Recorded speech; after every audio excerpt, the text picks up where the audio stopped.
Are you looking to turn your frown upside down? I know I am. That's why I go to grumpycoffee.com.au. Grab some grumpy coffee at grumpycoffee.com.au and turn your frown upside down. We've got pods, we've got the beans, we've got ground, we've got everything. grumpycoffee.com.au. Let's get into the episode.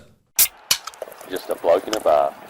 What is up, ladies and gentlemen? Welcome to another episode of Bloke in a Bar. And it's a special episode because I've got the big fella, Joey Tapine here. How you going, brother? What's up, brother? How are you? Very, very good, mate. I am, mate. When you said you were going to come on, when I asked you, I was so stoked. Obviously a huge fan of what you've been doing the last few years. And, mate, I thought this year you've been incredible. So, mate, how's the year been? No, I've been pretty cruisy, eh? Yeah. Same old. I just try and keep that footy consistent and, same goals every year, get better. Ed, what's the... what's the feeling at the Raiders at the moment? Because obviously very disappointing that you didn't make the 8. Yep. However, you did debut a lot of young fellas, and you had Fogarty out for quite a while. What was the feeling for you personally in regards to how the season went with the Raiders? Yeah, I think it's been talked about a bit of a rebuild, but to bring those young fellas through is probably the big goal for us for the next couple of years. Yeah. Don't want to say rebuild because it kind of looks like you're starting from nothing. And we still got that squad that can push to make the top 8. So, yeah, disappointing but inconsistent this year with some performances, but good going forward. What was it like when? So obviously you didn't make the 8, but you beat the Panthers and you beat Storm, was it? No, Roosters. You beat the Roosters, but you don't make the 8. Yeah. What's the G-up speech that gets you in the mood to have those big victories compared to when obviously you don't beat such a strong side? Yeah, I don't know. It's more. It's annoying. I think we can do that against those big teams. I think the pressure is off at that point of the year where the pressure was off. The younger fellas probably didn't feel that pressure, which helped a lot. And Stick did really G us up. And during the week, he'd get us leaders to kind of take training because he goes, I don't want to G's up all week. I'll just have that back end where I can G the boys up. So he's a huge part of. Especially against Roosters, some of the chat before that game was crack up. No way. What's the... Obviously, you can't say what the greatest ever G-up speech from Ricky is, but is there a particular speech that you remember just going, wow, this is serious stuff? I'll tell you, the Roosters one was crack up because he always referred to the Roosters fans as pretty people or something. So we're in the change rooms. There's all these pretty people in the stands. They're here with their pies and beers. They want to watch you lose. They don't respect you. Kind of that kind of buzz. So it cracked me up. It G'd me up too. To be honest. I didn't really need motivation, but when you hear him saying that, it's so crack up. That is so good. And speaking of leadership, this year obviously you won Player of the Year, and also you were named captain of the club. Was that expected, or did they speak to you before? Before they announced it, he told me, and I've been working towards that for a couple of years now. I let Stick know that's my intention and areas for me to improve so I can get that role. But it was still tight because there's so many good leaders in our team. But super stoked. I'm looking forward to leading the boys and leading the club going forward. Do you pinch yourself because obviously you were signed with Newey, you come down to the Raiders. And I reckon, please correct me if I'm wrong. I reckon there's a couple of years where it looked like a player with a lot of potential, but I don't know if you're going to fulfill that potential. And then the last probably 3 years, you've clearly fulfilled it. And now you're a captain of the Raiders. Yep. Do you kind of look back and go, geez, pinch yourself a bit? Yeah, 100%. I always, look back at my journey and I'm such a different person to who I was before. But just even maturity-wise, probably took me a while to get in that role. Probably didn't know where I played as a player. I was back row, but sometimes off the bench. But I think me and Stick's relationship has grown and given me so much confidence. But I've always told him tell me straight up and I'll do that job for you and I won't let you down. I guess that seems like a trait of Ricky Stuart's coaching is that kind of really clear, straight up chat. Whereas sometimes with coaches, you don't really get that direct messaging. Is that something that Ricky's been really good with you at? It's been a work on. I think me and him had a bit of fallout. I think that was mainly where I was butting heads with him was he wasn't being as straight up with me, and that, as a player for me, always want to hear it straight up. Yeah. If I'm playing bad, tell me so I know I'm not just in fantasy land thinking I'm doing good. So Yeah. that was kind of where we butted heads. And now that we're good friends and that, it's easy. He'll ring me, we'll go to dinner, whatever, and you can just tell me straight up, coffees. Yeah. You're not doing your job, and I'll fix that. Yeah. And I mean, speaking of that, butting heads with him, during that time, I guess sometimes as a player you forget that a coach is also learning as well, being a coach, and you just think that they are almost the finished product, but they're improving as well. Yeah. Do you reckon that was a case of, like, obviously you're young as well, but Ricky getting just better as a coach, like just learning how to handle different people? Yeah, 100%. And I see it now. There's a younger crop in there. They're a different bunch. Like when I debuted, I had to carry all the senior guys' bags. And, you know how it is. Yeah. But now, like, everyone's equal. You come into the squad, and the younger guys speak more than seniors sometimes. So he's learning that kind of balance as well. Yeah, because that's one thing I give Ricky a lot of credit for, is that I reckon Ricky 10 years ago, Ricky Stuart, I don't know whether he could have related to the younger generation. I've heard some stories. Yeah. Whereas obviously he's had to go, you know what, I'm going to take a step back and kind of look at the way I do things, and it's clearly helped. I mean, we'll stay on the when you did butt heads, and obviously, your partner come out and said those things, basically that, you should start and all that. What was that like for you? Because as a player, like, you've got your wife who you love, and if I'm being honest, she was kind of right, but I won't say. What was that like for you as a player? Yeah, it was tough just having her name in the media. Yeah. Obviously, I backed her. She was saying what I told her, so it's nothing like surprising. But their relationship too is huge. Stick and my wife was so close, and his wife Kylie. Yep. Kirsten was actually, my wife was the one that went and apologised to Stick, and wanted to make that relationship better, since I wanted to be at the club for a long time, and me and Stick have grown so much from that point.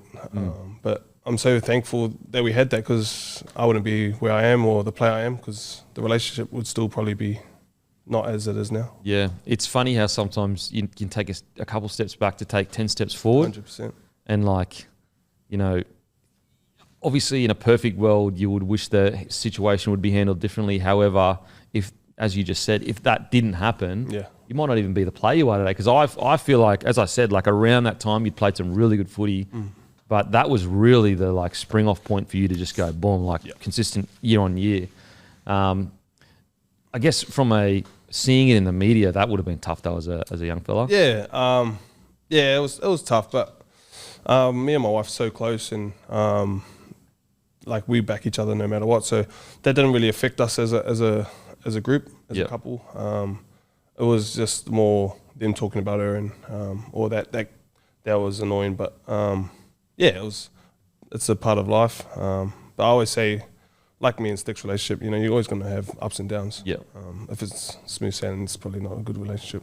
Man, it's smooth sailing. You probably don't care enough, to be honest. You probably don't care enough.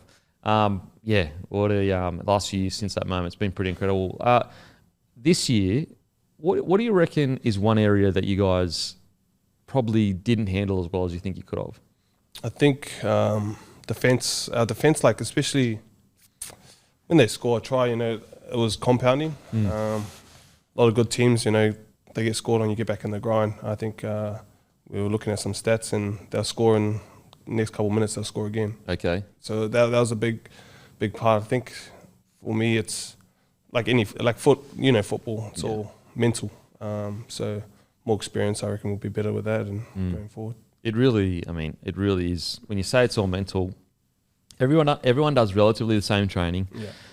Everyone does pretty much the same moves, hit short, go out the back, drop someone under. It's all the same, but it really is like the mental strength of just not switching off. Yeah, it sounds simple, but the amount of times you do switch off under fatigue is crazy. What do you reckon something that you were really proud of though as a team this year with the squad? I was really proud of the young fellas. A couple of them coming in the game, and KO came from Manly, and he played a couple of games, but this year is really consistent and showed what he had, and he's been rewarded with another contract. So that kind of thing makes me happy. Yeah. Seeing young fellas get a crack, and they really show their worth. So he's been so huge for us as a club. man, if he keeps going really well, if he doesn't ring Fox and get a deal with KO, I'm not here, bro. That's correct. I mean, surely KO scores at KO Stadium, bro. at Redcliffe. And the script writes itself. oh, he's so quick too. He is quick. He's underrated quick too. I don't think people realise. Off the mark, he's so quick. Yeah. I'm glad for him that as well. It seems like he's found his position at fullback to a degree. Yeah. I felt he did a really admirable job in the halves, considering, you know, like throwing him in at 7 when like he probably wasn't a 7. Yeah. And yet he still just made it work. I agree with you, mate. And KO's a similar guy, like a lot of talent, but you just didn't know like which direction it would go. Yep. And by the end of the year, we saw which direction he really took it upon himself to play some bloody good footy. Yeah, he's huge. I just love him supporting around. You give him a ball and he's gone. So, yeah, I'm looking forward to his development next year as well.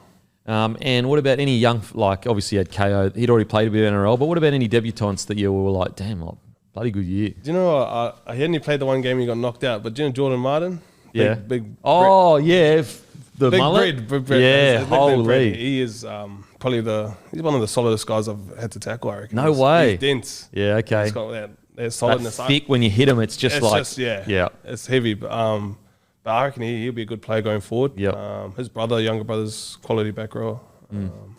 And yeah, there's a lot of young fellas coming through. They say that about Petro, that when you used to tackle him, he just was like granite, like granite. NRL season is done and dusted, and the Pacific Championship is here. And you know what I like about Pacific Championship this year is obviously I would love Samoa to be in it, but this year we have Tonga. And who remembers the iconic moment of Tonga defeating Australia in, I think it was 2018 or 19, that literally turned the international game on its head? Well, Suncorp Stadium will host a double header this Friday night where the Jillaroos take on PNG before the Kangaroos play Tonga. This is the first time the Kangaroos and Tonga play each other since Tonga upset them in 2019. Tickets are available now, starting at just $25 and for adults and $50 for a family pass. Visit nrl.com/tickets to secure your seats. And I'm telling you guys, if you want the NRL to expand into international games, this is how we do it. We get around the Pacific Championships. And who knows, because honestly, the Tongan forward pack on paper, I would argue, is better than the Australian forward pack. If it's not better, it's just as good. The Tongan forward pack is, arguably, it's the best forward pack of the entire Pacific Championship. That's how good it is. They've got young Isaiah Katoa to lead them around as well. Australia have a few injuries, genuinely, anything could happen. So make sure to get down to the game.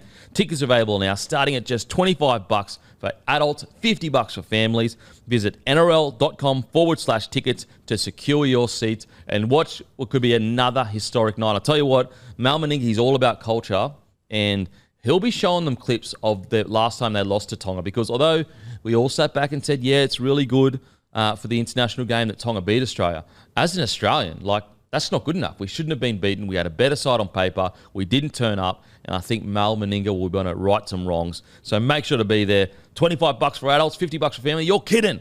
Can't wait to watch the Pacific Championships. When you were, take us back to young fella, obviously, born in Wellington. Was it Union or League for you growing up? I was started Union. Yep. I played Union.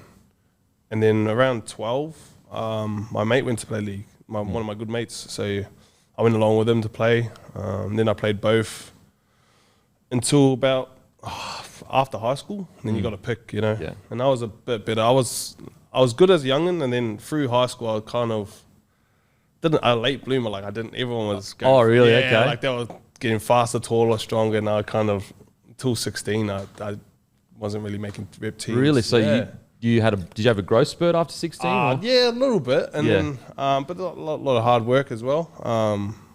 If you went back home and asked people if they would have thought I would have made it NRL or anything, they would probably say no. But I went back after 20s or my first year of NRL, and someone straight up said to me, "Because I thought your brother would play, not you. Oh, really? You wouldn't make it because I was just a little skinny runt kind of fella." What position did you play? Anywhere, really. I was in Union, I played wing, first five, second five. Anywhere I got put on. Yep. When my first game of league, I was a bit quicker back then. I was fullback. No way. But league back in New Zealand's not shape. Yeah. Just get the ball. Just get the ball and run. Yeah. Okay. So it wasn't like the league we play over here. Well, I got over here when I was 18. I didn't know shapes. No way. Every shape they'll tell me in 20s, I go, what's that one? Just run there. No Yeah, way. so it took me a while to develop that as well. Yeah. I was in first grade training with Knights and I didn't know what was going on half the time. Far out. Yeah. That's crazy. All right, so you're a young fella, you're playing union until you're 12, did you say? I played union all the way Yeah. until end of high school, probably 16, 17. But then I played 12, I played both league and union. Okay. Yeah. And growing up playing union, did you support a union side or did you? Hurricanes, yeah. Yeah, okay, the Hurricanes. Yeah, Wellington. And did And you have a watched league All side? Blacks? No. My dad watched Warriors because Stacey Jones was on there. Okay. And it'll be on at my uncle's house sometimes, but I didn't support her. So up until 12 was really like genuinely union that was it. Yeah. Well, that's New Zealand, I think. Yeah. Oh, especially Wellington. Yeah. Auckland's got a bit more league, but Wellington's straight union, so... No way. Did you get like? Was there any player that you loved to watch when you were a young fella as a union player? Union player, Ma'a was from Wellington. Yeah. And Tana Uma, like them too. Yeah. They were huge because they played for Wellington and they played All Blacks. So. Yeah. Did you ever go to any of the games? Yeah, I got this. I had a signature book. My dad probably lost it, but we got all the signatures from No way. I think the Lions, Wellington Lions as well at the time. No way. I think, And so you get to 12 years old, and it was purely just like, oh, your mate said, mate, just come play a bit of league. yeah, he's going to play league, and I was like, it's my best mate. I was like, oh, come play with you. Yeah. And then ever since then, my brother went to play as well after that. He was better than me, but because he was older, I had to play with him upgrades because my mum didn't want to travel to different places. So we didn't have a car back then, so we'd just go. I'll play with my brother, older grades, and get smoked. So do you have to get on the bus and that? Yeah, we'll bus. I bus trained the trainings when I was younger. No way. Yeah, walk. We didn't have a car, so we walk. Shit. So you're 12 years old going, all right, I'll love. So was it a matter of like you just love playing sport? Oh yeah. My mum, we had to play sport in winter, and in summer we'd have to play sport as well. So we had to play softball. I hated it, but Softball, did you say? yeah, we played softball in summer, so we had to play sport all year round. Yeah. She wanted us to be active, but I had to play softball. I hated it. I was more scared of the ball coming at me than the big Islander boys. So was she more? Was your mother just like basically like two young boys need to keep them occupied? Yeah, probably. So they're not being silly. Yeah. Yeah, Probably, wow. yeah. Did you grow up single mum or parents? My dad was. They split up when I was young. Yeah. My dad was in a gang, Black Power, when we were growing up. But he was the best dad. He drove us away from that. He said, "Don't come this way." But Yeah, okay. most loving fella ever. But they split up young. My mum was pretty much a single parent from then. Yeah, wow. I guess, and obviously I don't know the circumstances, but it kind of makes sense. Like if I've got young kids, to keep them in sport, just 100%. to make sure that their energy is going towards that, Yeah, keep them away from some of my other friends too. Yeah, man, it's funny how when you're younger, there's so many things that your mum does that you don't understand. Yeah, like you're not actually 100%. thinking So about you're it. a parent as well, yeah. And she's doing the right thing by you, and you're not like you hated softball, but Yeah, but it was good for me in you. the long run. Yeah. So you were catching the bus. How many times a week would you catch the bus to training? We'd bus or walk to school. When I left high school, I done a well tech, which is kind of like TAFE here. So building thing. It was out in Petone, and the Lomax brothers, Lomax brothers. Yeah. They played NRL, so he got me into a thing there. So I'd have to wake up probably 4:30, walk probably 45 minutes to the bus, catch like a 45-minute bus out to a place called Petone, do training out there, then do my my building pre-apprenticeship building thing, Yep. and then I'd get another bus to my training and then go home. No, what? So Yeah. you would have been pretty like all day. All day, Yeah. But those were back then Tuesday, Thursday training. So Yep. those are most Tuesday, Thursdays for me. Get home I leave home 4 or 5 o'clock in the morning. Get home at probably 9:30. And so, how old would you have been? I would have around been probably 17 then, 18. And are you doing it just for the love of it, or are you doing it in the idea of like? For me, I was trying to get out of New Zealand. Okay. I wanted to. I knew I was all right at that stage. I'd bloomed by then, and then by then I got Peter Mulholland came over for a trial. I got a trial for NZ residents, and I got a contract for Knights. Kind of. That's after that year. Yep. I got that contract for the Knights 20. So I was trying to get. I got a contract offer from Warriors 20s, and a couple other clubs. But then I took the Knights one because my best mate got a contract there as well. So. Oh, no way. Yeah. So the best mate that you started playing No, league with? not that one. That's another one. My other mate, my best mate, moved to Auckland when he was younger. Yep. And then my other mate, Mona, me and him moved over to Newcastle together. Some tough years there. So in the period where you said that like, you struggled and you weren't making any of the rep sides, was in your mind in that stage like I need to train harder to make it? Yeah. Yeah, okay. So I've always hated the gym, but I've always been all right runner. I was fitter back then. Yeah. And even after trains and that, I'll do my own running stuff, go for own road runs and stuff like that, push myself. And there's a lot of lonely times out there. Yeah, absolutely. You know how it is. You Yeah. know, all those trainings you do by yourself just to try to crack it. And so where do you reckon you learned that from? Like, was there a teacher, was there a coach, was it your father that said like this, or was it just an internal drive of like, I just need to train to be better? Yeah, that's a great question. I don't know. My parents pushed me, but for me, I think it was more individual. My dad always told me, do the hard yards, get the rewards. But for me, I like to prove people wrong as well. A lot of people didn't think I would make it out of there. So for me, that push was huge. Wow. It's so you're out on the road doing road runs as like a 15, 16-year-old. Yeah. And so that it's when you were around 17, did you say, that you really clicked for you? I was playing Wainui Mara then. I was like a prem side, like a men's side, but the comp back there wasn't as good. But then like for me to do that was huge, like the travel and the commitment that the coaches had for me. Yep. Wow. So you would have been, so you're playing men's at 17 years old, and at this stage, had you moved into the forwards yet, or was it just like... I was playing back row. Okay. Yeah. Yep. So I started, like I told you, fullback, and then I was slowly, year by year, usually it's in a rail career, you start center like old toots and you move into... Yep. I was back rower by 17, and then that's how I got picked up. Yeah, no way. So do you remember the game that you were playing, or the time when they approached you and said, Yep. look, yeah, okay, Yeah, when did that was happen? a New Zealand residence trial, and they had all the 20s boys from Warriors come over, like Sam Lasonier, all of them. Yep. And then at half time, actually, I was in the sheds, and the Warriors recruitment guy came and tried to sign me. At half time? At half time, yeah. And I said, I've got a player manager. And he goes, why you don't need one of them. And so he's trying to do the old sneaky one, I think. Sneaky ones. But I ended up, getting the Peter Mulholland was there, and I got signed at Knights, and he actually signed me to Canberra as well. No way. Okay, so the NZ residence was to get to qualify for that trial. Did you just rock up to trial, or did you get asked to you come get to it? asked, I think, and it's probably rare that a couple of Wellington boys got a trial there. Yep. Most Auckland's huge for league, So had they seen you playing in the Wellington League and said, we want you to come up? I don't know how it worked. I just remember getting invited. I was just grateful to go, and like I said, I was pretty fit back then. I think I won the yo-yo test actually. No way. Yeah, over the backs and everything. So fitness has probably fallen off. Stick will probably go, what the hell? What happened, bro? Okay, so you play at halftime. The Warriors guy comes in. Did you go? So obviously you played the second half. No, I don't. I think because there's like you play 40 and then Okay, fair enough. And so your manager, is he still your manager now? Yeah, Jim Bannigan. And how did he first contact you?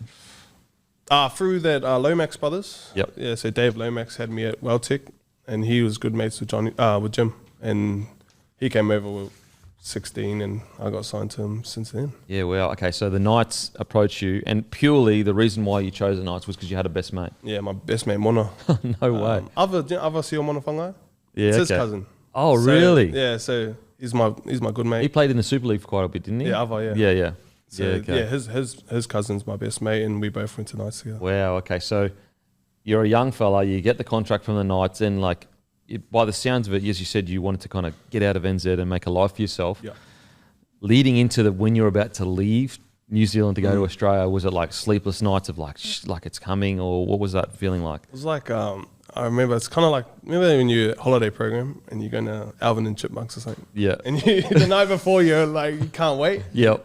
But then you get to it and that's not as good as you thought it was. But it was a long process. Yeah. I felt like, I think half a year I had to wait, and 'cause you got to wait for that November kind of preseason time. Yep. but it felt like forever. And it's pretty crazy when I got over there. And so, do you remember? So, do you remember boarding the plane to leave? Yeah, I remember.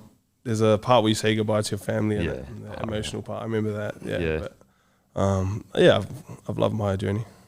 And so you get on the plane to leave, and you finally arrive in Australia. And I think, and I can speak on this because obviously I went to Australia and New Zealand, and people they almost assume, Australia and New Zealand, like they're different, but they're not that different. Yeah. But it is different. Like it is when you go from one country to the other, the cultures are different, Yeah, 100%. and also you do miss home. Like you do miss your family. What was it like as a young Kiwi lad rocking up to Newcastle?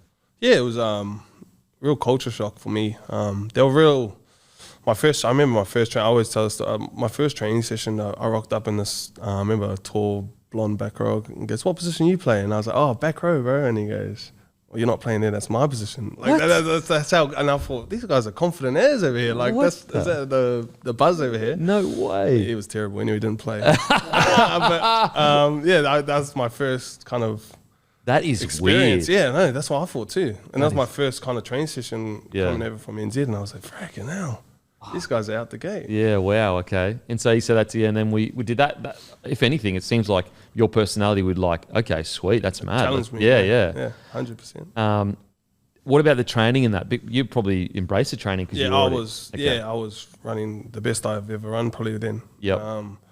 And the assistant coach now, Mick Crawley, is actually my twins coach then. So we've built this huge bond since then. And I'm so lucky. I reckon 20s training sometimes was harder than first grade training. You have to work in that. Yeah, but they smoke you. They don't care. They just absolutely flog you. Yeah.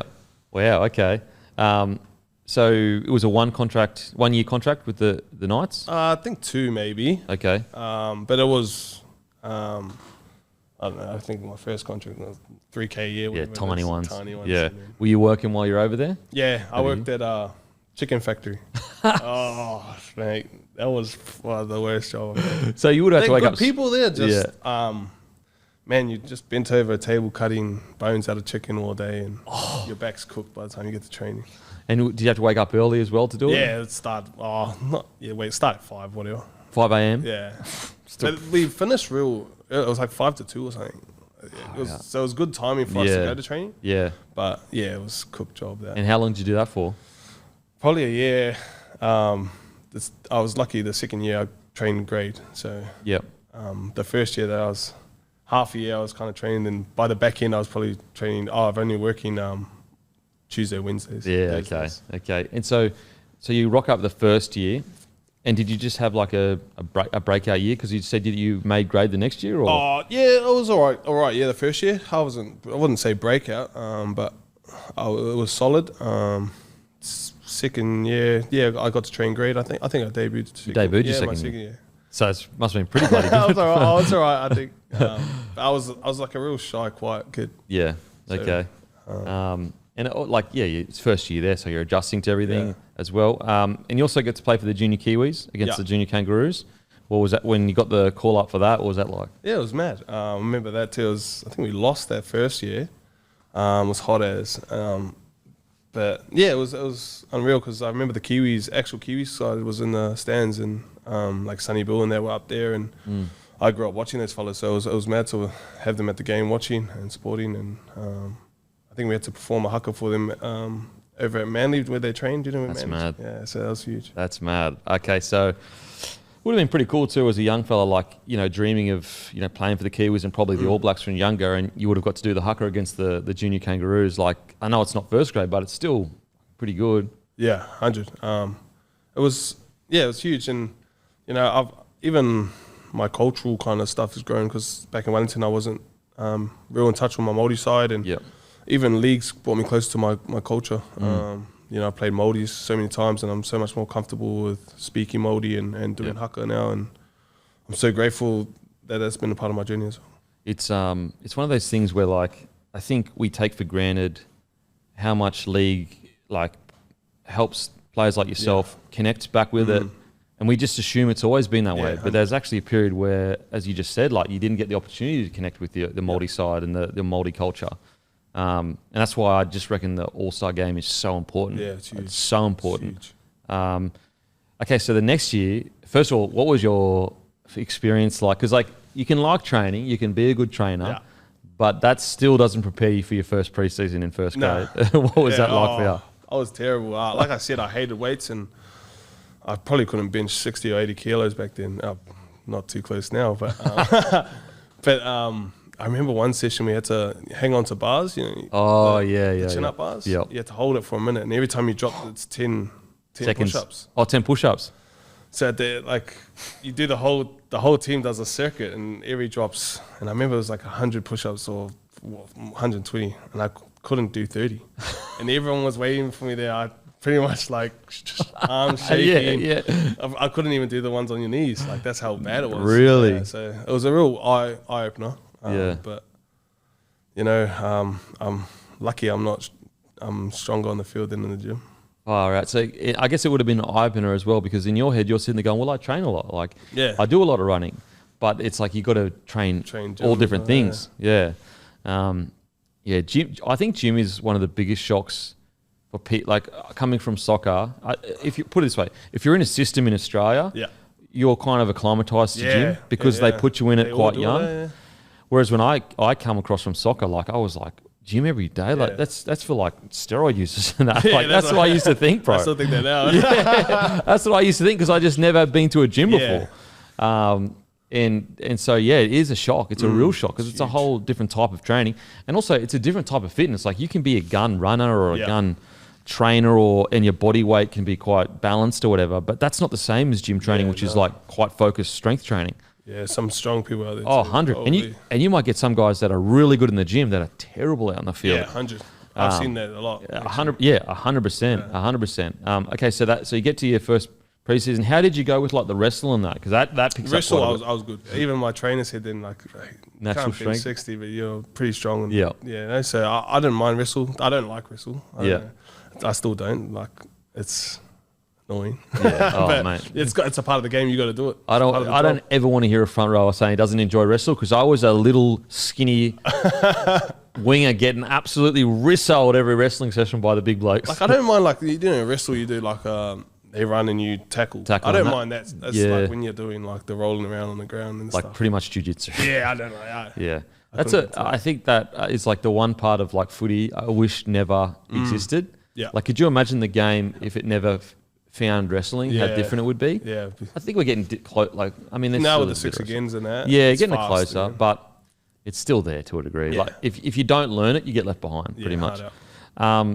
So the first preseason, so you make your debut round 9. Did you get any preseason trials with the first grade side, or was that just I think I did. I think I played actually in Canberra, in Queanbeyan against them, and that's when Raps was wearing headgear. So so I think I remember that trial. So that's probably one of the trials I played. Was the nerves like rocking up for, because there's one thing trial in 20s, but rocking up first grade, it's nervous. I remember I was on the bench and you had Shannon Boyd, Paul Vaughan, Vaughnie and the big boys. They all walked past the bench and I was like, holy, these guys are coming on when I go on. I was like, wow, these guys are huge, because their pack was so big, and they were when I got there too.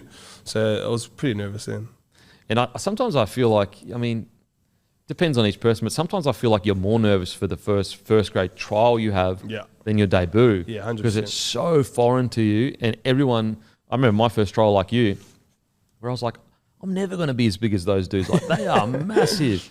Whereas your debut, by the time you get to your debut, you kind of get used to it a little bit. You're training with them every day. Exactly. But anyway, round 9 rolls around for the Knights, and you get your debut. Do you remember how it all come about?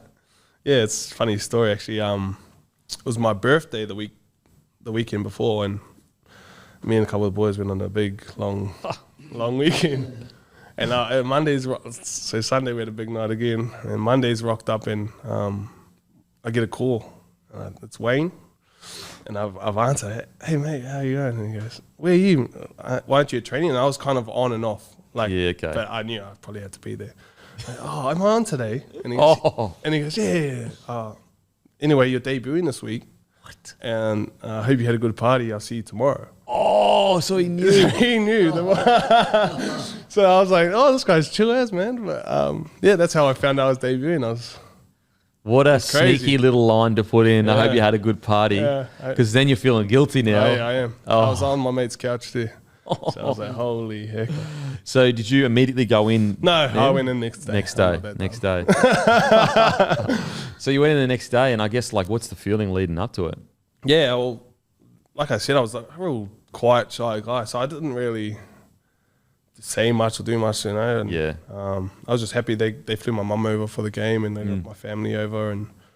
But yeah, it was kind of didn't feel real. Yeah. And I think it still doesn't feel real. Like looking back at me, I was a bit of a quiet, stupid dude. And also, you're so young. Yeah. And you're just like, you don't know what's didn't happening. realise, You're caught yeah. up in a whirlwind. Yeah. Okay, so the day rolls around, and you know, is there anything you remember from, like, sitting on the bench or warming up or? Nah, it's a blur. Yeah, okay. I probably remember one run, and that's about it. I do remember, like, it was the lead up, and we were playing Penrith, and it was it's that guy that could hit up mean. He had the headgear. Nigel Plum. Yeah, yeah. I just remember one of my 20s trainers like, don't run at Nigel Plum and Adam Docker Yeah. because they can smoke, they can hit people. And I didn't run straight at anyone anyway. I was using my feet. No way. Yeah. But I watched their highlights and I was like, no way, they're guns. Yep. And so heading into the game, you were kind of like, that's on the back of the mind. Yeah, like, just be watching smart. where Just be smart. Be smart. Do you remember, like, the pace of the game at all, or just feeling fatigue, or just all the blur? Yeah. Back when I remember when I first started playing, I was barely playing 20 minutes, you know? And I was like, freaking hell, there's no way I can get more minutes. Like, I feel like I'm fit as I ever been, and I think that just kind of builds on when you get older. You get used to the game, and mentally you get tougher. I think as well, like, you definitely get mentally tougher for sure, but also you understand the ebbs and flows of the game, so you know when to lift intensity and where. Back then, you're just trying to hit everyone, trying to run as hard as you can. Yeah. Everything is 100 miles an hour. Whereas I think as you get a bit more experience, you know when your job is required, like you need to tie in, and you also know, okay, I can just rest a little bit here, kind of thing. And that's what makes, like, finals footy so hectic, is that, like, you don't usually get those moments. They're just full on. 100%. Okay, but so 2014, so you end up playing 7 matches for the Knights that year, but you also were named in the interchange bench for the NYC Team of the Year. Like, I guess as a young fella from, you know, New Zealand, like, it's all kind of happening for you now. Like, obviously you wouldn't have felt like a full-on first grader. However, you probably would have signed a longer-term deal. You've played first grade and you're in that side. What's that feeling like for you? Yeah, I was just so oblivious to it all. I was just, like, so young, and back then I loved to party and, you know, a bit too much. So I was more in that party life.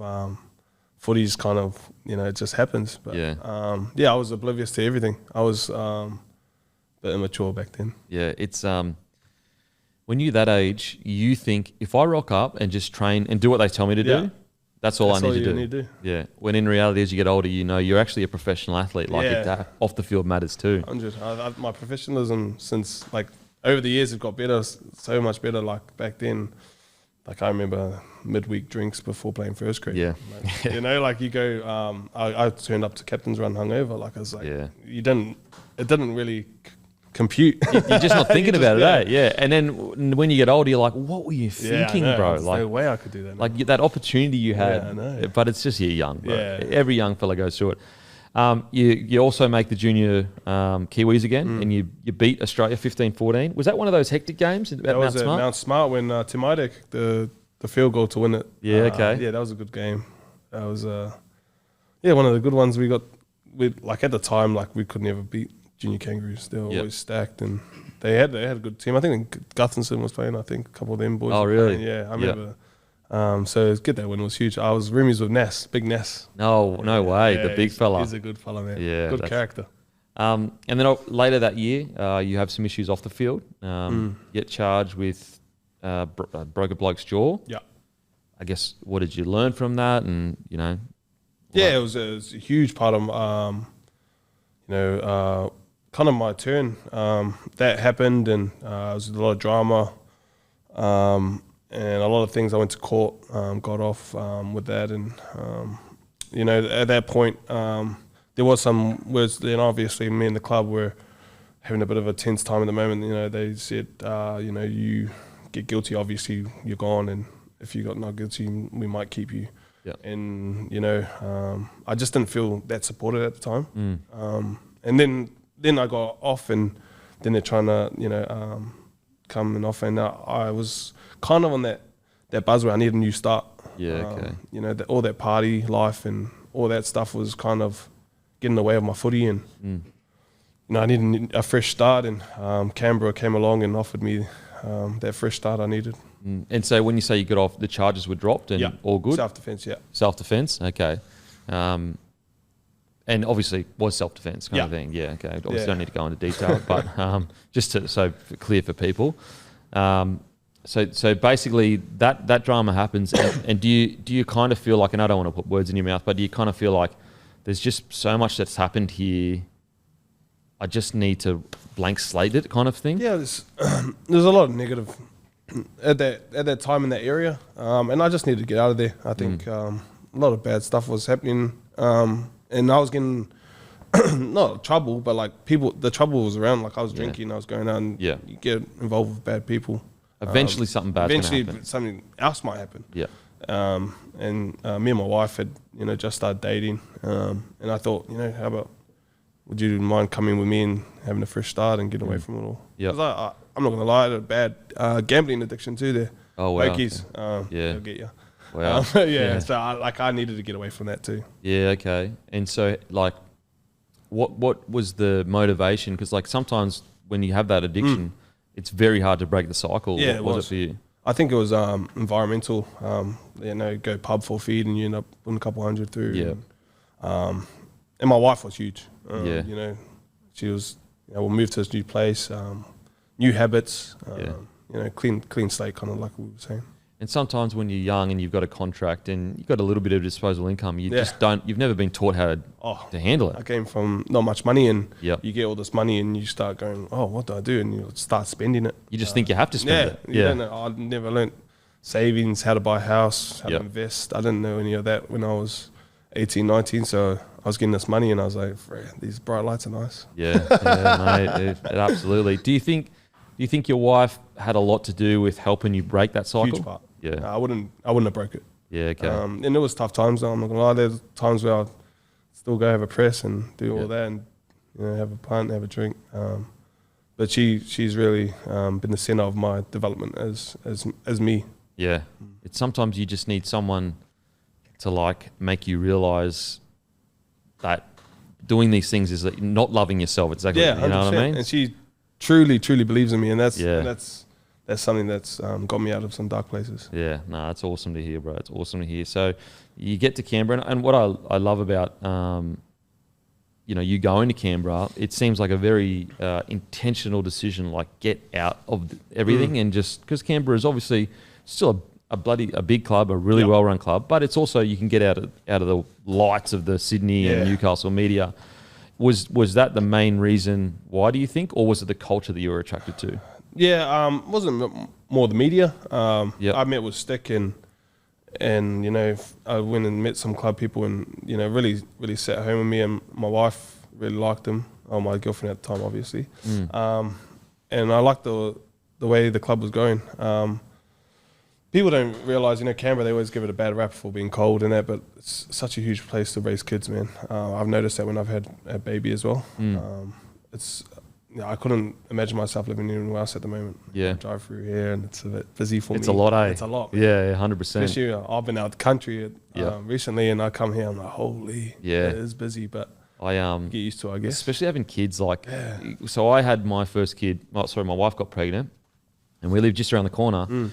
And we were both kind of like, we need to move out of it because I just want my kid to have a little bit of room to be able to run around in and just, and sometimes like growing up in the city, like obviously there are some kids that grow up totally fine. It's whatever.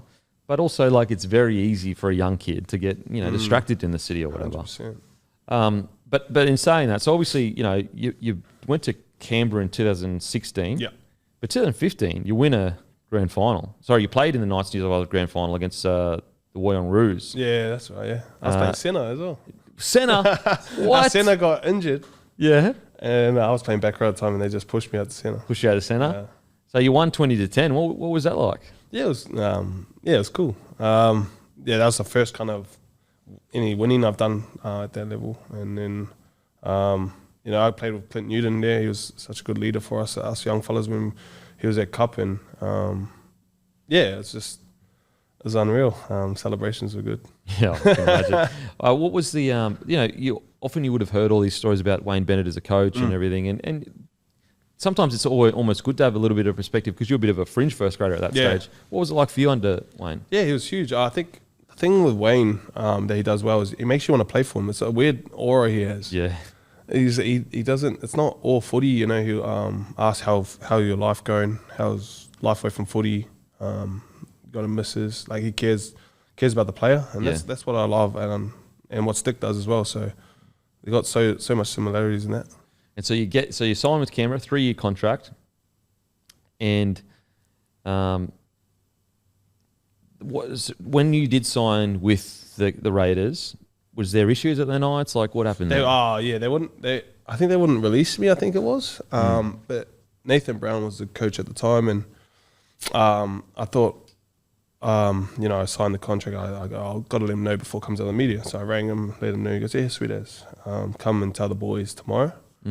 So I rocked up to tell the boys, and I go, oh, hey, man, boys, I'm going to move on. I'm going to go, you know how it is. Yeah. But Terry, and then I go to sit up, and he goes, nah, you can leave. You're not needed here. What? And I was like, oh. And he goes, yeah, you can go train. I don't know if he's train by yourself or train with a couple, go do your own thing. And then I was like, oh. So I left, and then I told my manager, and he goes, oh, we'll try to get a release then. And then I think they were trying to get me to go to Roosters. So at that time, they were trying to get some Roosters boys to the Knights or something. Oh, so they're trying to swap. Yeah. Yeah, okay. So they're like, my manager saying, they won't release you unless you go to Roosters for a year, and then you can go to Canberra after that. Yeah. And I said, nah, I want to go straight there, and I want to start building now. But yeah, that was a huge hurdle, and NRL, I think they stepped in and had to get them to release me.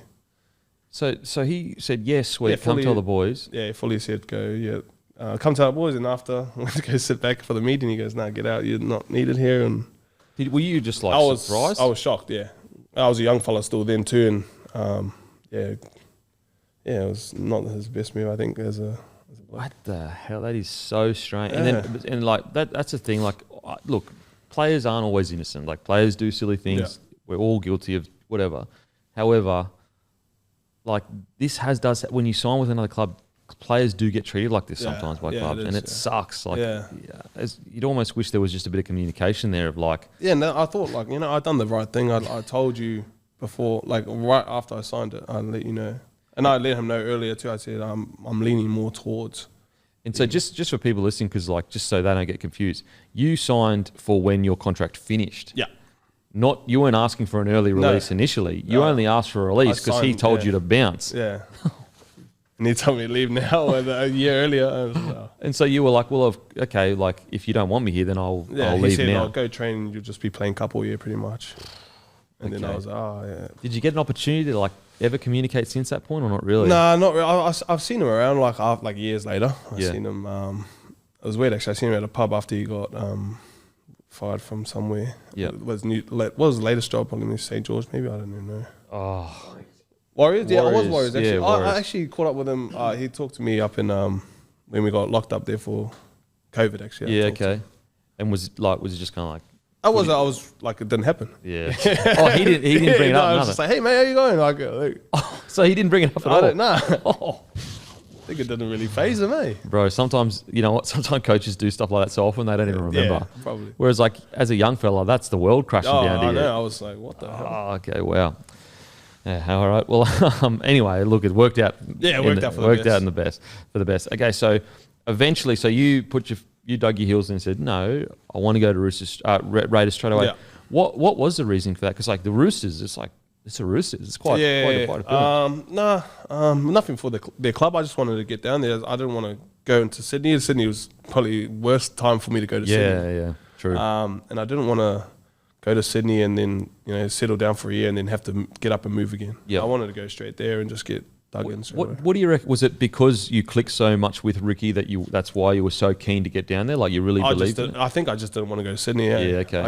I didn't see myself getting any better there. Yeah, okay. And then, and what Stick said, I get down there and Geez, that's smart. That's, as a young fella, to know to get away from that environment. Yeah. That's smart, bro. Okay, so you get down to Canberra, and I guess you play really well because you make the Kiwi side first year.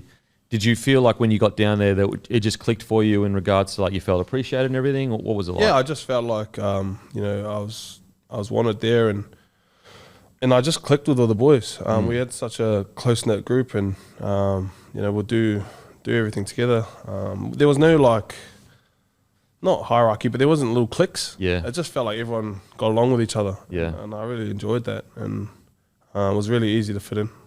Canberra's always been known throughout rugby league circles as a pretty good culture, tight-knit group. I don't know whether it's because it's a bit quieter or everyone's close together. Yeah, I think Sydney sometimes you can be spread out. Yeah, okay. But I don't know. It's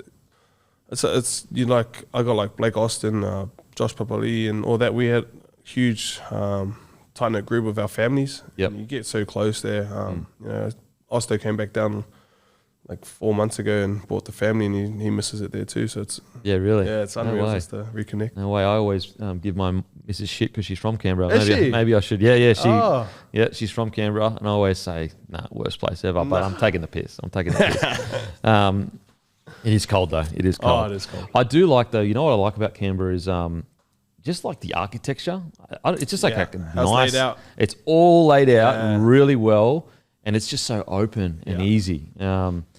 So yeah. Anyway, don't get me wrong. I'm still going to put shit on the missus. That's not going to stop.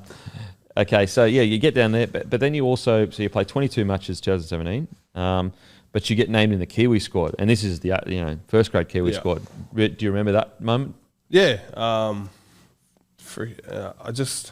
was still young and thing, but then when I got in there, I was rooming with Adam Blair. Oh, and really? That's when it kind of hit home, because he was the captain or leader at the time, and just to learn off him was huge. And to play for your country it's such a huge honor. So I was so thankful and grateful. That first haka. Yeah. What's that feel like? I think I was more nervous for that because I didn't want to stuff the actions up. Yeah. Okay. But when you're in that moment and you're doing it, nothing really matters. But I think the first one is when the anthem plays and you think about your family and your journey and how you got it here, and it all hits home. I still get it now. I think after the most emotional anthem was after COVID and we got to play Kiwis again. Yeah. Okay. And I looked up and I seen family, and it really hits home. Yeah. It's one of those things that sometimes I think you see a guy on TV and you just assume that you don't actually take into consideration they're just a normal person that grew up just like you. Yeah. Because we all are guilty of it. When we were younger, we looked at our superstars on TV and we were like, they're larger than life. Yeah, they're these special people. But they will have all these memories of being a young fella down at the grounds, kicking the ball to their mates. Okay, so you play for the Kiwis, and you have that. You obviously beat Scotland by a substantial 74-6, and you play in all 4 matches. You score a try, but it ends up being not the best campaign for the Kiwis. So, what do you remember learning from that? What was the vibe from it for you? Yeah, that was the year Tonga went really well. Yeah, and it was good for them, and it actually made the game better. But for me, it was it was heartbreaking because there's so much pressure on us. To maintain our football, and to lose to them was huge, and I was pretty disappointed. I was pretty ashamed, walking around, and then I think we drew against Fiji or lost to Fiji actually 4-2, I think. Wow. And that was in Wellington, so in front of family, so that was tough as well. So it wasn't the best campaign for us, but you learn from those. And so the next year, you play in the historical test match in Denver in the USA for the Kiwis. What was that like? That was mad. Yeah, just the experience, man. It was so good. But that altitude, I think it hit, or I wasn't fit enough because, man, at 20 minutes I looked up and I was playing back row. I was like, holy, it felt like 50 minutes. Wow. That was unreal experience for me. First time kind of going to a big country like that. And so later in that year, did you end up playing Australia for the Kiwi against Australia? Not when they won. Is that year? Selecting the Kiwis squad for their touring and test match against Australia. Did they beat Australia first? 2018. I'm not sure, but you might have had a broken hand after being sidelined. Oh yeah, I think I didn't play that Aussie one. Okay. I was trying to convince Madge I I was alright, but I didn't think I was getting picked to start anyway. Like I was like, I'm all good, put me in, but I didn't think I was getting put in anyway. I didn't think I was playing good enough. But I remember going to this room, I was like, man, my hand's all good. Like All good. if you need me, I'll play, but I don't think I was in the squad. So that's crack up. But I think they might have won that actually. Yeah. But you signed a 4-year deal that year, extend till the end of 2023. And I mean, like when you like, it's one thing coming through the grades, a 2-year deal, maybe even a 3-year deal, but a 4-year deal is like, not very many people get 4-year deals. Like it's a genuine privilege. Obviously, you've worked hard to get it, but it's a genuine privilege. Yeah. What was that, chat like? Was there ever, did you ever consider leaving, or were you just like, no, I love this place at the moment? No, at that time, everything was flowing, everything was good. I started getting good with my money. Everything like finances, family, everything off field was huge. And my performances made a huge difference, and I was so comfortable, and I wanted to stay. Yeah, 4-year deal, man. That's a lot of stress off the chest. Yeah, well, there's the whole time I was there. There's only probably one time, only after we had that big argument, me and Stick, that I want to leave. Yeah, and okay.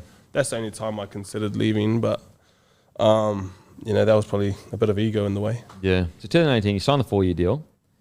And 2019, had you, the Māori All Stars, was that the first game you had? 2019? What was that like for you? Yeah, it was unreal. That's why I was telling you, I was that shy boy that didn't really know much about my culture, and to go on those camps and learn that was huge. And I even like the 2020, the other ones going forward, I was still kind of shy, I reckon. Yep. The last one was probably my most comfortable, and I'm still a bit shy to get stuff wrong and stuff. Yeah. That's part of the learning process.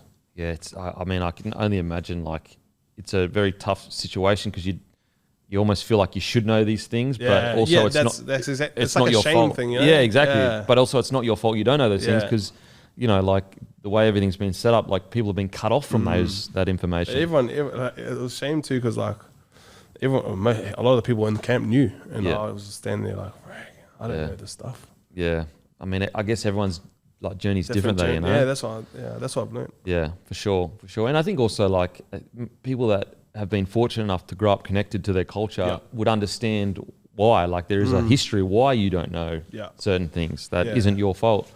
Okay, so that first All Stars match, like against the Indigenous All Stars, you come off the bench. The Indigenous All Stars win, but did you go away from that going, man, I'm playing that every single year? Like, I love it. Well, I loved it, and every opportunity I've got, I think I've played. But every year I put my hand up because it's such a huge game for our people, and for me personally as well, and for my daughter now. Yeah. I need to show her that learning about your culture is a big thing. It's and your wife, is she Indigenous? Indigenous, yeah. Indigenous.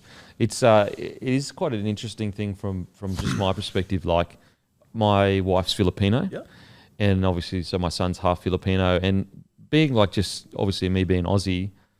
Now that I've had a Filipino son, it's really important for me that he knows his Filipino heritage, and as well as his Aussie heritage for sure. But it's just like it opens your eyes to things that you're not aware as a white Aussie. Yeah. You kind of just don't think about it. Yeah, hard. Okay, yeah. So you play the Māori game, and then 2019 rolls around, and this is the year, bro. This is the year. So you guys make the grand final. You play 17 games. Just walk us through that whole season. What was different about that year, you reckon? Yeah, I don't know. I think our group again was so tight knit. We probably could have, looking back, probably sacrificed some of those. Like we were having good nights after every win. Even the Souths game, we're having good nights. Yeah. But back then we were doing that week in, week out, so it worked. The hard thing is like it's working. So exactly. Yeah. And if you take that away, are you as tight? I know. I don't know. We've had some great, and we had a good group there. But I still haven't watched that game back. Oh, really? No. Wow. I don't think I will. I remember, I think we had a Kiwis camp after, and one of the assistant coaches goes, "Oh, I've got some clips to show you from grand final." I was like, "I'm not watching that. Get the hell out of there." Oh, what the hell was it? A Roosters coaching staff trying to rub it in? Holy. Oh, I was like, what the hell? But nah. So leading into the grand final, what was the week like for you?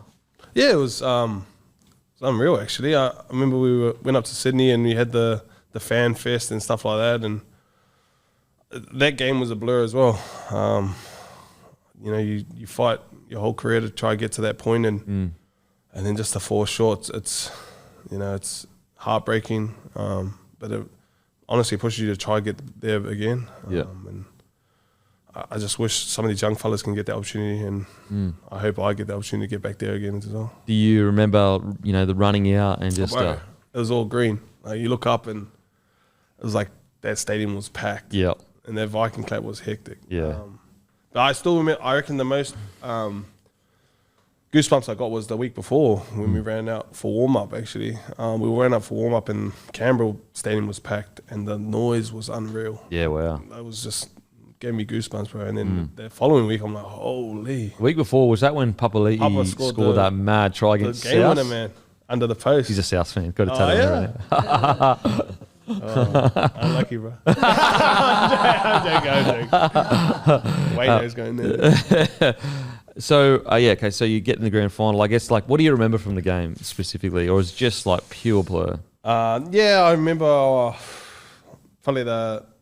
remember one play that I stuffed up and they scored. I retreated slow, and that burns me to this day. And Farrell, I think he scored. So I was at mark. I retreated too slow, and I think he freaking followed me and scored a try there. So I remember that's the part I remember. And I remember chasing back, trying to.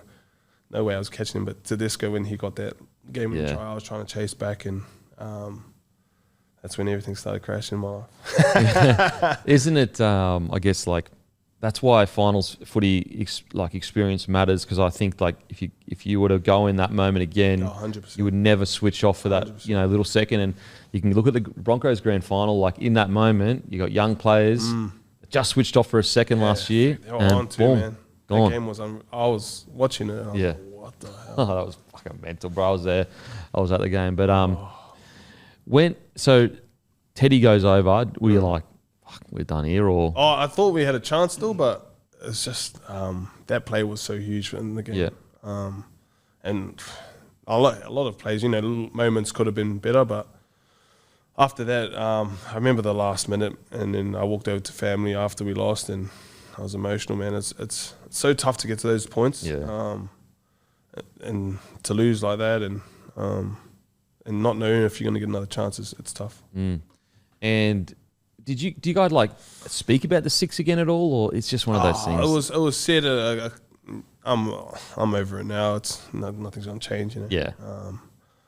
But it was tough to take. But like, he's only human, I guess. Yeah. I mean, it's just like you almost wish it didn't happen, so that you didn't have to have that in your head. Yeah, 100%. If it didn't happen, like, and they scored it, it's different. Yeah. Because they scored it, it burns a bit more. Yeah. Okay, so that next preseason, what was the like chat like with the boys to like kind of almost just put that in the back of the mind and just move forward? Yeah, I can't really remember. It was kind of, I think we wanted to try and build that same thing back and try to get back there, but I'm pretty sure 2020 wasn't a good season for us there. Yeah. And I think we had a couple of tough seasons there. We always try and stay in the scrap, like how we play. We try to be tough and thing, but that year was a tough year. Disappointing year, I think. Because then you go 2020, you lose in the prelim. So you actually went okay the next year. Was it 21 we had a bad 21 you had so you're 10th. And then 22, you get eliminated by Para week 2. Yeah, we got smoked that one. And then 23, you guys, you lose to Newcastle, but you nearly beat Newcastle in Newey, and you had quite a lot of injuries. I'd love to hear, first of all, I'd love to, like, playing under a guy like Papali'i, what have you learnt from a guy like Josh? Man, he's so chill. He's such a good fella. Like, he doesn't let his footy define him. He's such a good fella away from the field, and I just love it. He's my roommate, one of my good mates. But to learn like that you can be like how nice he is, and such a tough fella, but then such a nice fella. It's weird, but he's so generous, and I'm just thankful to be a part of his life. Is there anything specifically, like any story with him or that he's told you, like advice-wise, that's really helped you? I'm sure we've got stories with him. Oh, there's stories, but yeah, give him a couple of beers. He'll tell you how many Origins he's played and how many Aussie games and this try he scored against Souths.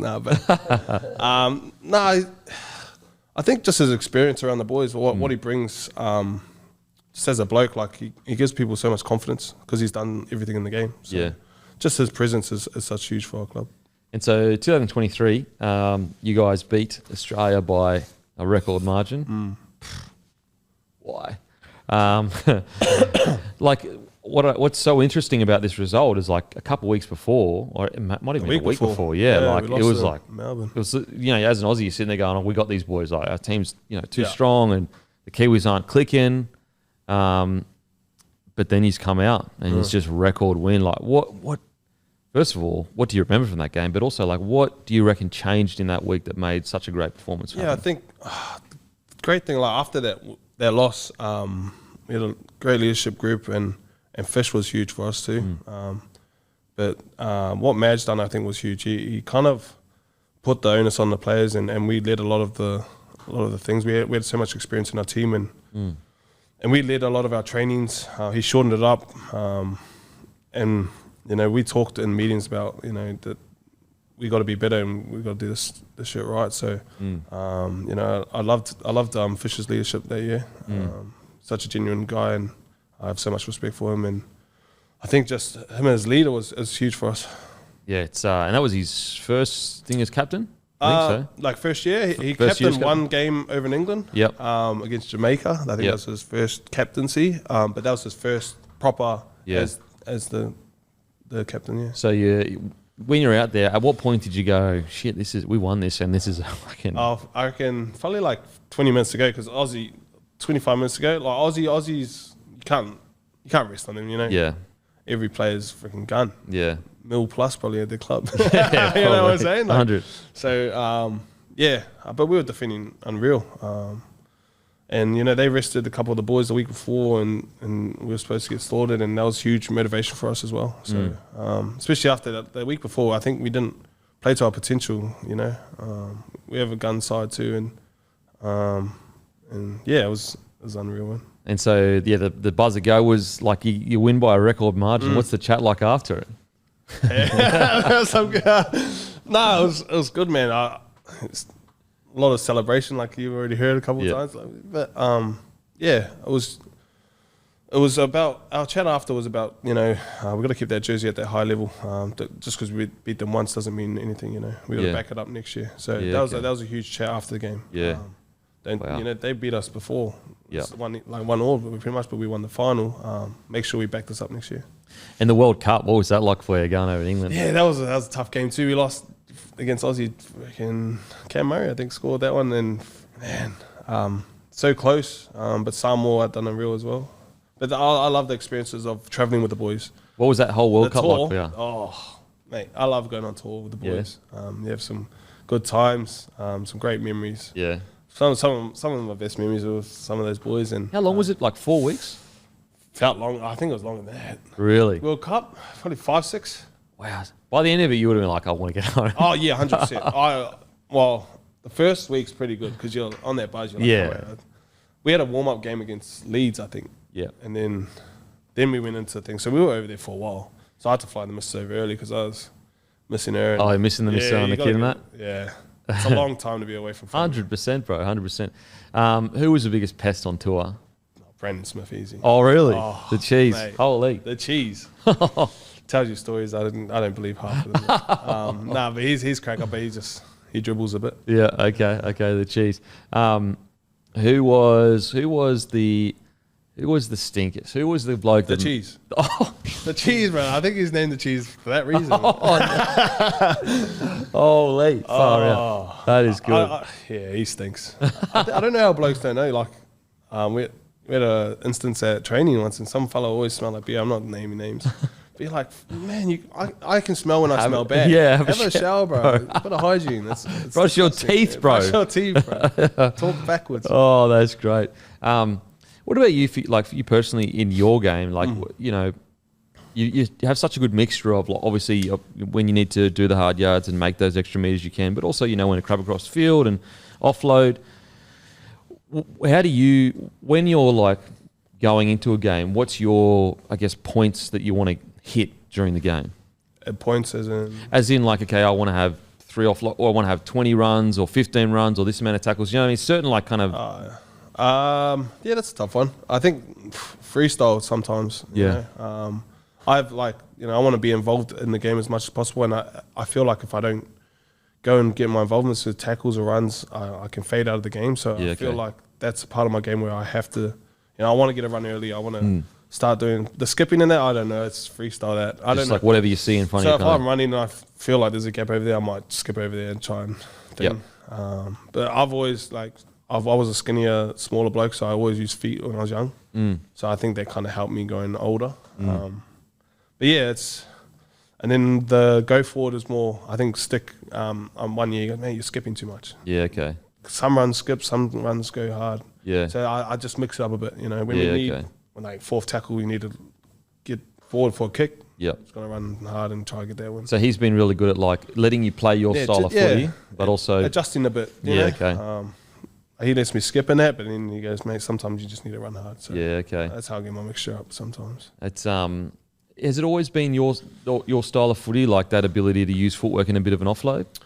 Yeah, it's weird. Like the offload I'd never done it back home. Yeah. But when I was playing 20s, I kind of developed a little offload and, probably watching guys like Sonny Bill, I was just like, that looks cool. Yeah. I might try that. And I'm all right at it. So I just thought I'd just keep doing it. Is there anyone that you played in your career that you were like, oh shit? Like, I played Sonny Bill. I played and I was like, man, that's mad. Oh no way, that's mad. But then, a couple of them. But Sonny Bill was huge because as a Kiwi kid, I was going to high school and everyone's trying to put shots on, going do the Sonny Bill. Yeah. So that was unreal. Man, he's his impact on the game, like. When you actually look at how many years he played, but how much impact he had, I know. It's pretty incredible. It's huge. It's pretty incredible. And like for you going forward, like what's, you're 30 years old now, so you're in those years of building that legacy. Like you're really trying to either win premierships or do something special for the Kiwis. Like, what is the kind of, have you set yourself goals over the next couple of years? Or? Yeah, well, everyone's always got the goal of winning premiership. Mine was more probably moving the club forward. Being captain now, I want to, push these young fellas in their development further at a younger age. Like I was saying with me, it took me a while to get to that maturity. Really want to push that for some of these young fellas because we got like young fellas like Trey Mooney and that have so much potential, so much to give, and I just want to kind of push that forward. But obviously, I want to win a comp. I want to do everything I can do with the Kiwis. Got a World Cup coming up in a couple of years. I want to be there, and obviously All Stars Moldies. I want to put that jersey higher as well. So. Yeah. Who's, in regards to the Raiders squad, who's the biggest pest there? Biggest pest there? Danny Levi. Really? Danny Levi. I thought Starling would be a bit of a pest. He's crack up. Okay. He's got some good jokes. Danny's just, I like Danny, but if you don't know Danny, he rubs a lot of dudes the wrong way. But I've grown up with him, so you know him. But I know him, but he's crack up, man. He's such a pest, but I love it because he just gets it. Him and Zach Wolford, they just go at it. Oh really? Yeah, it's so. What about the hookers, eh? The hookers, man, they're all annoying. What's that guy with the hit freaking Bulldogs fella? He's annoying. Oh, Money. He's good at what he does with him. Oh, mate, that's his job, bro. That's his job. Get under the skin. Actually, you know what I want to ask you about is your shot on Reece Walsh. Yeah. Bro, were you just like, bro, I'm not letting him get away with just standing there? Yeah, what was that? I remember he carved that game, man. And I remember Tuta just came on and it was one of his last games and the bro hadn't made a tackle all game, old Reece. And Tuta's got the ball and he's rushed out the line trying to put a shot on Tuta. Yeah. So that made me angry. And that's Croker for people listening. Yeah, Croker. So. Yeah. And then that made me angry. And then they kicked it. And then I seen him got it. And I was like, I want to smack this one. that's the owner. But he took it well, man. He's 100%. 100%. And I respected it. Yeah. He's such a gun, bro. He's an absolute gun. And it's almost, I know it like does it as a smaller player. You don't like hearing this, but it is a bit of a sign of respect. When the front rowers are trying to take your head off, it's because you're doing something and well. There's no way out. I'm going to get him anywhere else. He's too quick. Yeah. There's no chance. That's the only chance I had. He did take it like a champ too. He did. when like I'm not sure if you're on the socials that much, but that just obviously went crazy Yeah, wild. I was getting freaking hate mail and difference for that. What? No way. From Bronco fans, man, they were hated today. What? I found it crack up. But you get a lot of that stuff, you know, being a footy player. Yeah. A lot of people don't like stuff from their team, so they give you a lot of stuff. How do you deal with that? As like, you know, because you would have come through a generation with like social media was pretty big, but nowhere near as big as it is now. It was kind of at the start, you know. Yeah. Social media wasn't really big at the time, but yeah, they're good at getting in your head, some of them fellas. Yeah. You just got to know they'll talk, you know. They're not going to really do And it's just a random, like a random. Sometimes they're going to burn accounts or something just because they're. at least have the guts to do it on your personal account, bro. They look like Derek's anyway. Yeah, 100%. Do you guys do any lessons or anything at Raiders about how to deal with that? Because I think NRL do a couple stuff like that, like with cyberbullying and stuff like that. But I take it I'm not too bad. Yeah. Does Stick, when there's a lot of stuff, headlines and that, does he kind of tell you boys, look, can you just stay? He always say, especially to the younger fellas, say someone's been playing good. Yeah. He said, keep your head out of the media. Yeah.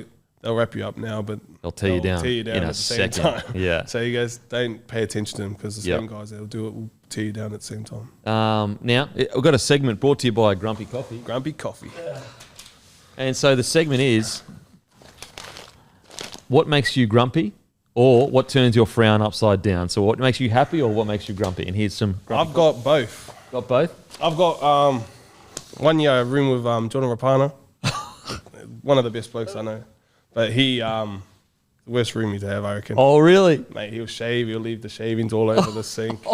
He'll take your hoodie without asking. So that made me grumpy. But he's such a funny dude and such a genuine dude. He makes me happy at the same time. So There you go. perhaps is my grumpy. Jordan Rapana, what an incredible career. Oh, He's one of my favourite players to watch. he's one of the most competitive guys I know. Yeah. Anything he does. Yeah. He's what a journey as well. Like I say it all the time on the podcast, but if you actually hear, he was in footy, then he went away on his mission, and he come back. Like and he was in Japan for a bit, and he come back. It's an incredible story. Mate, the way he is as a fella too, like you'd think he's 16. Like he's such a chill dude, and Yeah. you should come watch a training session sometime with him. Yeah. And he's competitive. Oh, really? Just training, everything? everything. Yeah, wow. So, I mean, that's what made him so that's good. what makes him who he is. So. Because sometimes you'll put him at fullback and you'll be like, I think he's a better winger than fullback. But then But he'll have a gun game. And you're like, oh, shit. Like, he'll take someone's head off. Was it tough to see the boys leave this year, like 100%. Elliot and they're such huge parts of our club, not just leadership wise, but just good dudes. Lead the charge and they're just been there for so long. They've been there since I've been there. So to have them gone, like every year you have people leave, and it's weird to adjust every year. But for those two dudes that have been there since my start, it's going to be different next year. All right, and the next 12 months happen just perfectly. What are you doing? Is it premiership or what do you think? Premiership. Everything perfect. Premiership, man. What else? Premiership. That's all. That's perfect. Okay. All I need is a premiership. How many kids you got now? 3? Just one. Just one. I got one. Oh wow! I thought you had a couple. How many do you want to have? If I have a boy next, I'll be happy with that. Yeah, but 3, 4. Are you enjoying it? Because how old your daughter now? She's 18 months. 18 months. Yeah. She's on the go, man, running around. So that's crazy. Are you enjoying it? I love it, man. You love it? I couldn't see my life any other way. It's so my son he'd be about 13 months now. Yeah. And I don't know about you, but when my wife was pregnant, you get all these people like negative as yeah, you can't listen to them, man. Bro, and I got to the point. Wait for that. Yeah, exactly. I got to the point and I said to my wife, don't listen to them. Like, people have done this for hundreds of thousands of years. We'll be fine. Yeah, 100%. And also, this is the best ever. Like, would we ever trade it? Like, no, we wouldn't. And like, don't get me wrong, it can be hard. Yeah, 100%. But it's the best. It's the best, bro. And I remember people saying like, "Oh, wait till you see the bird. It's disgusting." I thought it was beautiful. Yeah, 100%. It's something so different, but like, I thought it was so beautiful. Even like little things where even me, I was guilty of. I was like, oh, I won't want to change his nappy or do any of that stuff. Yeah, I enjoy those moments with my son. Bathing and that. Yeah, take it and like putting him to sleep and that. Like I enjoy it. It's the best. So yeah, no, it's for people that are like either their partner's pregnant or whatever. If you're hearing like a lot of negative stuff, don't listen to it. Don't be that fella that chucks bro, out that negative stuff. It's the worst. It's the worst. Oh, wait till this, wait till that. Yeah, it's wait till that. Yeah. Come on, man. Like relax. All right, favorite movie of all time. I love Denzel Washington. Gun. So maybe I like Man on Fire. Have you seen John Q? John Q, no. Bro, if you will, first of all, you'll cry. Second of all, it's Denzel. So it's a movie about his son needs a heart transplant. And and he locks himself in the hospital. Is that yeah. one? Have you seen it? Yeah, I think I've seen Yeah, it. it's gun, bro. It's gun. Yeah, it is. Man on Fire, though, that is a great. I love his movies. They're so good. I can watch any, like even, I think it was Equalizer 3 Yeah. came out recently. And like, if anyone else was playing his role, it would just be like Yeah. a meh movie. Like what's that? Liam Neeson? No, what's his name? Yeah, Neeson. He does as well. those lines. But because it's Denzel, I just can't not watch him. Yeah, he's so good. He's a gun. All right, favorite rapper of all time. Rapper of all time, that's a tough one. Just who came to your mind first? Boom, straight away. I've been listening to Rod Wave. Do you know Rod Wave? Oh, That's not all the time. That's also, more now. He's yeah. also R&B-ish. Yeah, that's what I mean. Okay.